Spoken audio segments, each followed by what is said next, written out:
আল্লাহ পাক বলছেন জান্নাত আল্লাহ পাক ওয়াদা করেছেন মুত্তাকিদের জন্য আল্লাহ পাক জান্নাত দিবেন, যে জান্নাতের ভেতরে রয়েছে মধুর প্রস্রবণ, রয়েছে দুধের প্রস্রবণ, রয়েছে সেখানে স্বচ্ছ পানির প্রস্রবণ রয়েছে। এই সুন্দর জান্নাত, ঝর্ণা ধারা আল্লাহ পাক সৃষ্টি করেছেন, বাগ বাগিচা দিয়ে ভরে রেখেছেন জান্নাত। সেই জান্নাতে জান্নাত হবে এয়ার কন্ডিশন, রৌদ্রের তাপ হবে না সেখানে, রৌদ্রের খরতাপ হবে না সেখানে, ঠান্ডার প্রচন্ডতা থাকবে না। কিরকম হবে জায়গাটা?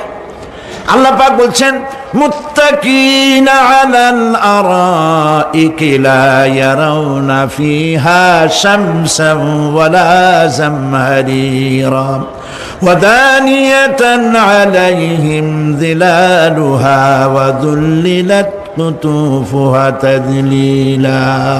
আল্লাহ পাক এমন জান্নাত রেখেছেন, সেই আল্লাহ পাক সেই জান্নাতের ভিতরে জান্নাতীরা ঠেস লাগায়া মুখোমুখি অবস্থায় তারা সেখানে বসবে, আর জান্নাতীদের মনের মধ্যে কোনো দুঃখ থাকবে না, পেরেশানি থাকবে না।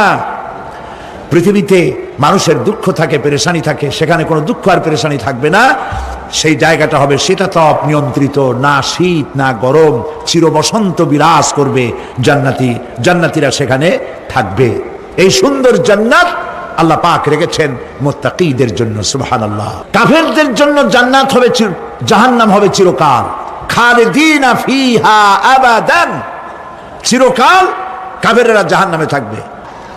সর্বশেষ যে ব্যক্তি জাহান্নাম থেকে মুক্তি লাভ করবে তাকে আল্লাহ পাক বলবেন, ফেরেশতাদেরকে বলবেন, ও আমার ফেরেশতারা, আমার এই বান্দাকে জান্নাত এবং জাহান্নামের মাঝখানে রেখে দাও।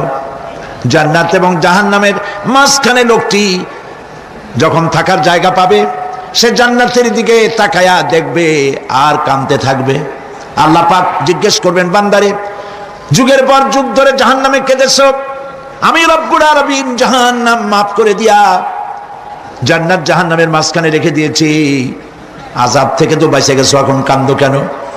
লোকটি বলবে, রব্বুল আলামিন কান্দি এই কারণে, জাহান্নাম থেকে মাফ করেছো, তোমার শুকরিয়া আদায় করি। জান্নাত তো আমার কপালে নাই, কিসমতে নাই, কিন্তু জান্নাত আমি এখান থেকে দেখতে পাচ্ছি, জান্নাতের সুঘ্রাণ আমার নাকে আসতেছে, কপালে নাই যাওয়ার। আমি কাঁদি এই জন্য, তুমি যদি মেহেরবানি করে আমাকে জান্নাতের দরজার কাছে একটু দাঁড় করায় দিতা, প্রাণ ভরে তোমার জান্নাতের দৃশ্যটা একটু দেখতাম। আল্লাহ পাক তার আরজি পূরণ করবেন, বলবেন যাও, ফেরেশতাদের বলবেন এর জান্নাতের দরজার কাছে দাঁড় করায় দাও। জান্নাতের দরজার কাছে দাঁড়িয়ে লোকটি আবার কান্না শুরু করবে। আল্লাহ পাক প্রশ্ন করবেন, এবার কান্দো কেন? লোকটি বলবে, রব্বুল আলামিন কান্দি এই কারণে, জান্নাতের এই দরজায় দাঁড়ায়া জান্নাতের অফুরন্ত নেয়ামত কিছুই ভালো করে দেখা যায় না, শুধু অল্প জায়গা দেখি।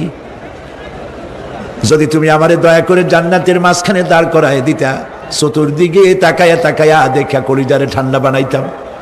তবে আমি ওয়াদা করি, জান্নাতের কোনো নাজ নেয়ামত, কোনো ফল আমি খাবো না, ধরবো না, সইব না।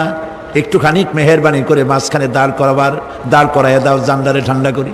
আল্লাহ রব্বুল আলামিন ফেরেশতাদের বলবেন, আমার এই বান্দারে জান্নাতের মাঝখানে দাঁড় করাইয়া দে। আল্লাহর নবী বলেন, জান্নাতের মাঝখানে দাঁড়িয়ে লোকটি আগের চাইতে আরো জোরে চিৎকার মেরে কাঁদতে থাকবে। আল্লাহ পাক বলবেন, বান্দারে কি হলো তোর? দরজার কাছে আসতে চাইছিলে, আইনা দিলাম। আবার এবার মাঝখানে আসতে চাইছো, তাও এনে দিয়েছি, আবার কান্দো কেন?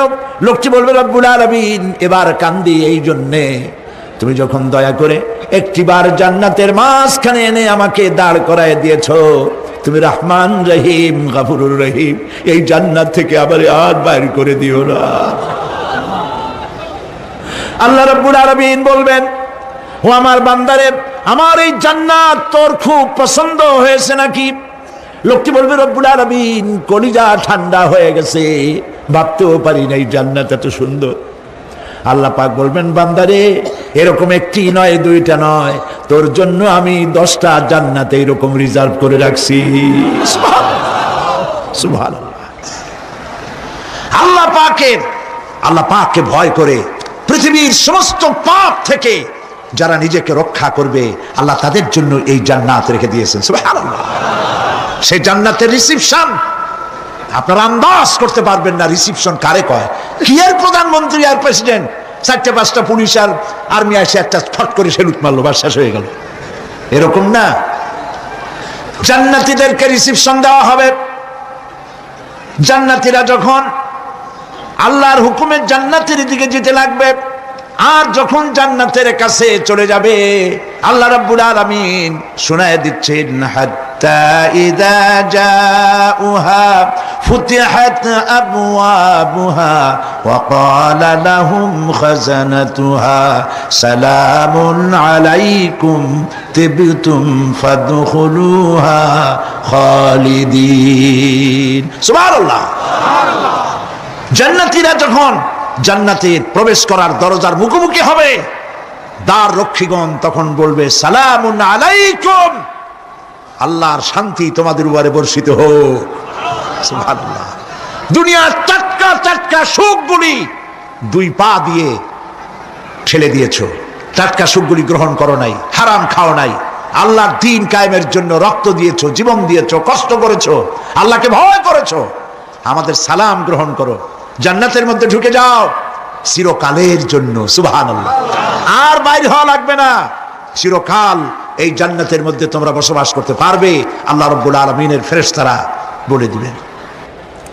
জান্নাতের মধ্যে আল্লাহ পাক হুরদের সঙ্গে জান্নাতীদের বিয়ের ব্যবস্থা করে দিবেন। কোরআনে কারিমে আল্লাহ পাক বলেন, মুত্তাকিনা আলা সুরুরিম মাসফুফাতিন ওয়া যাওয়াজনাহুম বিহুরিন ঈন। সামনাসামনি ভাবে সাজানো সারি সারি আসন সমূহের উপর তারা ঠেস লাগায় বসে থাকবে, আর আল্লাহ রাব্বুল আলামিন হুরদের সাথে জান্নাতীদের বিয়ের ব্যবস্থা করে দিবেন। যেসব হুরের সঙ্গে বিয়ে হবে তাদের আল্লাহ পাক বিবরণ দিচ্ছেন, কি রকম হবে তারা। লাম ইয়াতমিসহুন্না ইনসু ওয়ালা জান। এর পূর্বে জিন এবং ইনসান এদেরকে কেউ স্পর্শ করে নাই। কি রকম তারা? কাআন্নাহুন্নাল ইয়াকুতু ওয়াল মারজান। যেমন ঝিনুকের ভিতরে মণিমুক্তা থাকে, এইভাবে আল্লাহ পাক তাদেরকে পবিত্র করে রেখে দিয়েছেন।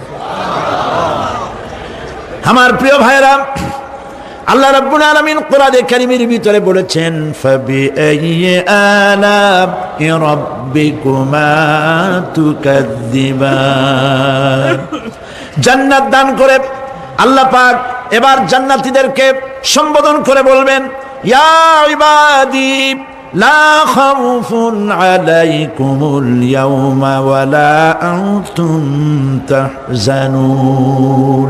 হে আমার বান্দারা, লা খাউফুন আলাইকুমুল ইয়াওম, আজ আর কোনো ভয় নাই। সুবহানাল্লাহ, সুবহানাল্লাহ। আজ আর কোনো ভয় নাই, কোনো চিন্তাও নাই, আরামে এই জান্নাতের মধ্যে বসবাস করো।